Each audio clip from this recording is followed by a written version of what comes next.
Atta Halilintar dipanggil polisi terkait kasus pengancaman pada jurnalis yang dilakukan ajudannya. Nama Atta Halilintar, influencer dan pengusaha terkenal, kembali menjadi sorotan publik setelah ajudannya diduga terlibat dalam kasus pengancaman terhadap 4 jurnalis. Kasus ini memicu perhatian luas karena dianggap melanggar undang-undang pers yang melindungi jurnalis dari intimidasi saat menjalankan tugasnya.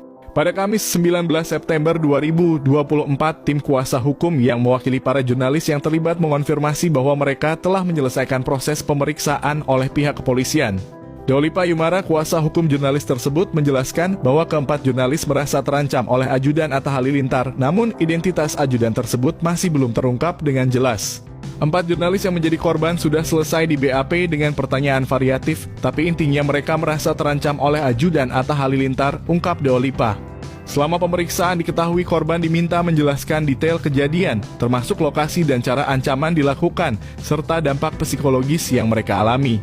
Penyidik juga telah menerima bukti berupa video ancaman yang diserahkan dalam bentuk flashdisk yang semakin memperkuat proses penyidikan. Menurut Dolipa, pertanyaannya seputar bagaimana ancaman terjadi, apakah mereka merasa terancam, dan apakah pekerjaan mereka terganggu. Semua bukti video kejadian sudah diserahkan ke penyidik. Atta Halilintar sebagai figur publik yang terhubung dengan terduga pelaku, kemungkinan besar akan dipanggil oleh kepolisian untuk memberikan keterangan. Hal ini bertujuan untuk mengklarifikasi apakah benar ajudan yang terlibat adalah bagian dari lingkaran dekat Atta. Sederet potret Studio Sule yang kini lebih aktif jadi YouTuber. Komedian Sule kini semakin aktif membuat beragam konten di YouTube dan ternyata ia memiliki studio sendiri di rumah yang sering dijadikan lokasi syuting. Studio ini terletak di lantai 2 dan dilengkapi peralatan lengkap mulai dari kebutuhan podcast hingga talk show yang kemudian diunggah ke kanal YouTube-nya. Melalui kanal YouTube Andre Taulany, Sule memperlihatkan studio yang digunakan untuk memproduksi konten-konten menarik di YouTube. Saat memasuki area ini, Andre Taulany dibuat takjub lantaran studio Sule terlihat sangat lengkap.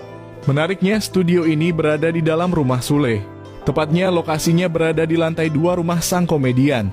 Tidak heran Sule cukup sering membuat konten menarik di kediamannya sendiri. Studio ini berfungsi sebagai tempat produksi berbagai konten, termasuk podcast dan video YouTube lainnya. Dengan fasilitas yang ada, Sule dapat berkreasi tanpa batas, memanfaatkan kedua kanal YouTube-nya untuk mengunggah konten hiburan dan vlog. Area ini sering digunakan Sule untuk membuat podcast menarik. Dekorasi unik membuat setiap konten milik Sule memiliki ciri khas tersendiri.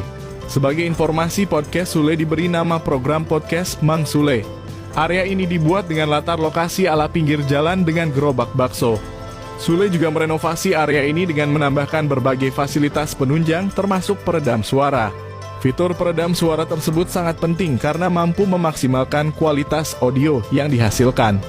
Dengan adanya peredam suara, kebisingan dari luar dapat diminimalisir sehingga hasil rekaman menjadi lebih bersih dan jernih.